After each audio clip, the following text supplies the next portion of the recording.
come now to Matthew 28 and verse 16, to the last 5 verses. ఇప్పుడు మనం మత్తయి సువార్త 28వ అధ్యాయం 16వ వచనం నుండి చివరి 5 వచనాలను చూద్దాం. The 11 disciples proceeded to Galilee.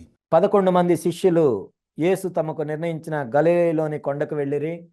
We were considering the resurrection, how Jesus did not appear to anybody except disciples after his resurrection. మనం పునరుద్ధానం గురించి చూస్తూ వచ్చాము. యేసుక్రీస్తు ప్రభువారు పునరుద్ధానం అయిన తర్వాత శిష్యులకు తప్ప ఎవరికి ఆయన కనపడలేదు. He did not want any cheap publicity. He didn't want it then and he doesn't want it now. ఎటువంటి చౌకబారు ప్రదర్శనను ఆయన చేయదలుచుకోలేదు. ఆయనకు అప్పుడు అది అవసరం లేదు, ఇప్పుడు కూడా అవసరం లేదు. The 11 disciples proceeded to Galilee, to the mountain which Jesus had designated. And when they saw him, they worshipped him, but some were doubtful. 11 మంది శిష్యులు యేసు తమకు నిర్ణయించిన గలిలయలోని కొండకు వెళ్ళిరి. వారు ఆయన్ను చూచి ఆయనకు మ్రొక్కిరి గాని కొందరు సందేహించిరి. It's always the case, even among Christians. Some worship.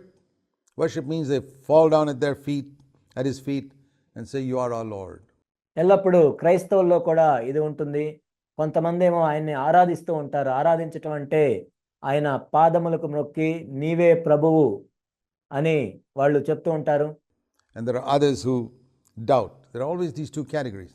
కొంతమంది మాత్రం సందేహిస్తూ ఉంటారు. ఎప్పుడు కూడా ఈ 2 రకాలకు చెందిన గుంపులు ఉంటూనే ఉంటారు. And Jesus came up and spoke to them, saying, "All authority has been given to me in heaven and on earth. Therefore, go and make disciples." అయితే యేసు వారి యొద్దకు వచ్చి, పరలోకమందును భూమి మీదను నాకు సర్వాధికారం ఇవ్వబడి ఉన్నది, కాబట్టి మీరు వెళ్ళి సమస్త జనులను శిష్యులుగా చేయుడి. Now, generally speaking, when people are told to go into all nations to make disciples, they are told there's a need out there. సాధారణంగా మనం చూసినట్లయితే మీరు సమస్త దేశములకు వెళ్ళి సమస్త జనులను శిష్యులుగా చేయమని ఎవరైనా చెప్తున్నారు అంటే అక్కడ అవసరం ఉంది కాబట్టి వెళ్ళమని చెప్తుంటారు. Therefore, go. అవసరం ఉంది కాబట్టి మీరు వెళ్ళండి అని చెప్తారు. Whereas Jesus never said that. Jesus never said, "There's a great need all over the world, therefore go." యేసుక్రీస్తు ప్రభువారు ఎప్పుడూ ఆ విధంగా చెప్పలేదు. ఈ లోకంలో ఎంతో గొప్ప అవసరం ఉంది కాబట్టి మీరు వెళ్ళండి అని చెప్పలేదు. He said, "No, all authority in heaven and earth is given to me, therefore go."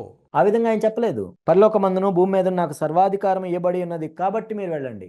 And when you go on the basis of all authority being given to Jesus Christ, యేసుక్రీస్తు ప్రభువుకి సర్వాధికారం ఇవ్వబడింది కాబట్టి దాన్ని ఆధారం చేసుకొని నువ్వు వెళ్ళినట్లయితే the results are much different than when you go trying to meet a need.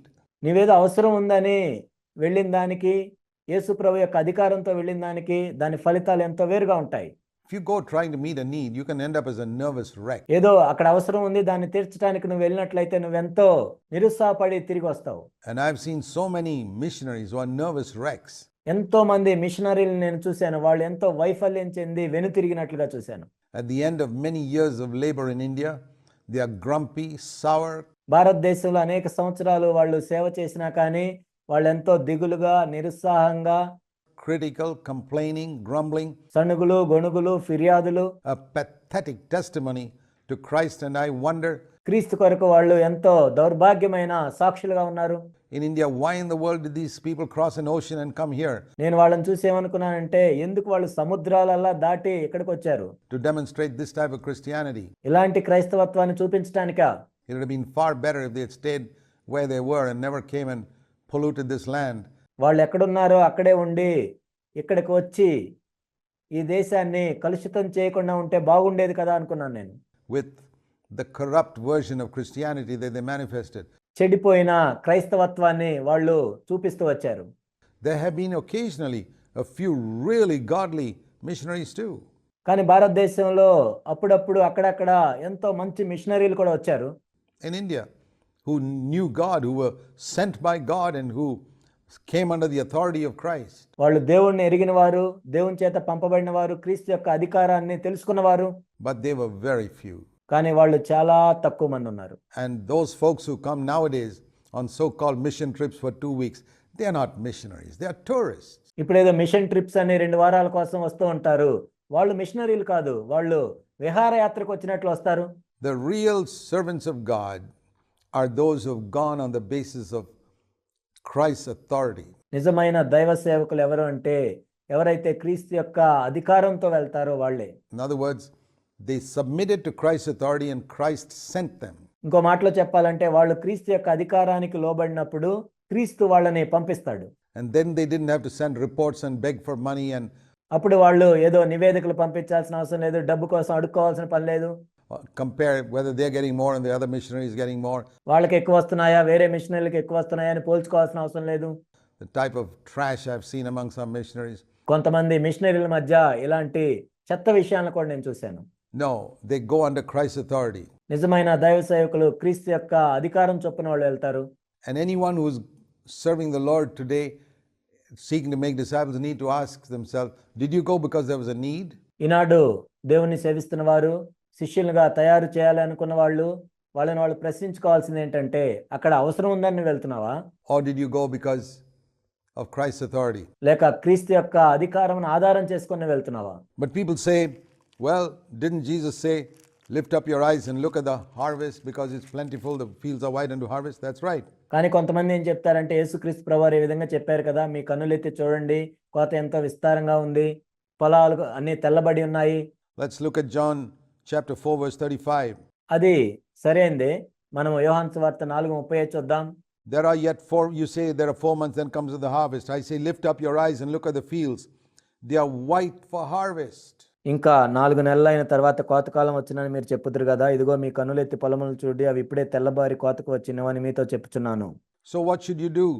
Follow Jesus, who said in verse 34, the previous verse, my meat is not to meet the need.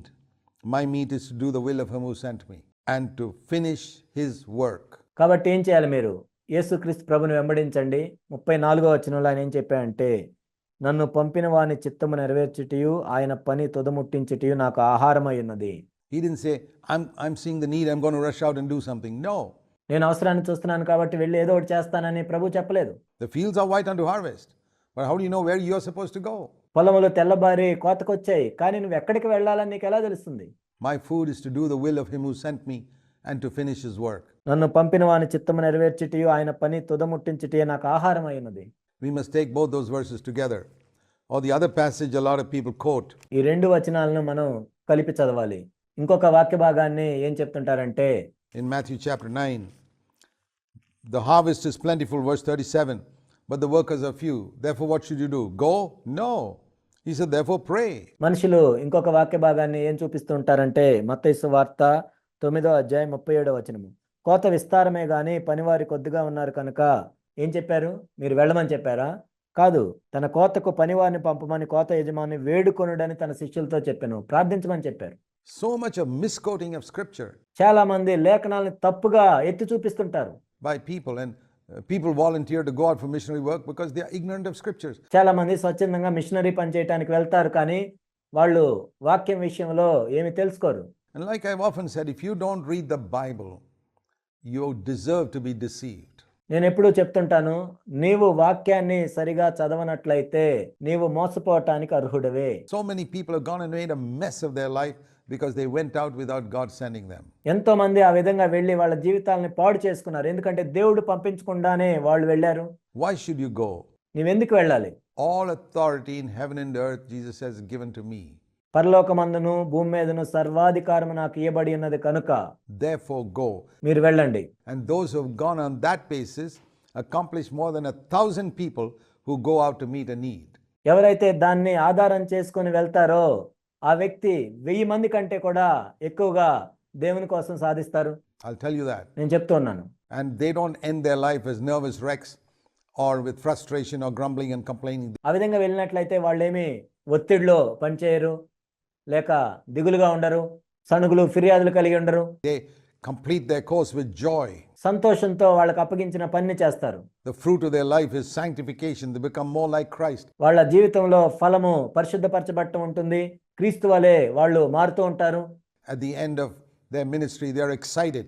వాళ్ళ పరిచర్య యొక్క అంతంలో వాళ్ళు ఎంతో ఉత్సాహంగా ఉంటారు. That is how it should be, and that's how it's been. I mean, ఆ విధంగా ఉండాలి, అలానే ఉండాలి. in full-time Christian work for 46 years. I'll tell you, my life is more exciting today than it was 46 years ago. నేను క్రైస్తవ పూర్తికాలపు పరిచర్యలో 46 సంవత్సరాల నుంచి ఉంటున్నాను. నేను చెప్తున్నాను, నేను ప్రారంభంలో కంటే కూడా ఇప్పుడు ఎక్కువ సంతోషంగా ఉన్నాను, ఉత్సాహంగా ఉన్నాను. I've understood more about victory over sin and walking with God today than before. పాపం మీద జయం పొందటము, దేవునితో నడవటము నేను అంతకుముందు కంటే ఇప్పుడే ఎక్కువ నేర్చుకున్నాను. It's exciting. It's wonderful. ఇదెంతో ఉత్సాహంగా ఉంది, అద్భుతంగా ఉంది. I'm healthier today. It's wonderful to serve God, I'll tell you this. నేను ఎంతో ఆరోగ్యంగా కూడా ఉన్నాను ఇప్పుడు. దేవుణ్ణి సేవించడం అనేది ఎంతో అద్భుతమైంది. But only if God has sent you. That's the important thing. కానీ దేవుడు నిన్ను పంపిస్తేనే, అదే ప్రాముఖ్యమైన విషయం.